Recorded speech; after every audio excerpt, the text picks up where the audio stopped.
মগানা না, কেডারে? আমি আরজু। আপনি নাকি ছোট থাকতে টয়লেটের মধ্যে পইরে গেছিলেন। এইসব তোরে কে কইছে? মামু কইছে। তোরা মামা ভাগ্নে মিলে আমার মান সম্মান তো নিলে আমি উঠাইতেছস। চাচা ঘটনা কি সত্য? ঘটনা তো সত্যই। কেমনে পড়ছিলেন চাচা? এখন কি আমি আবার পইরে দেখামু? না চাচা, বিষয়টা ভাবতেই কেমন লাগতাছে। আপনি মুখে কোন একটু শুনি। ঘটনা হইল, আগে তো মানুষ যেখানে সেখানে পায়খানা করত। এলাকায় টয়লেট ছিল খুবই কম। এখনকার মানুষ তো টাইলসে বৈশা হাগে। আগেকার দিনে পায়খানার মধ্যে থাকতো দুইটা বাঁশ। কোন রকমে দুই বাঁশের উপরে পাও রাখে বসে পড়া লাগতো। বৃষ্টির দিন যেই আমি বাঁশের উপরে পাও রাখছি, অমনেই পাও গেল পিছলে, আমি পড়ে গেলাম ভিতরে।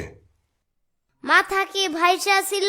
মগানা না, মগানা না গু খাইছে। চুপ কর।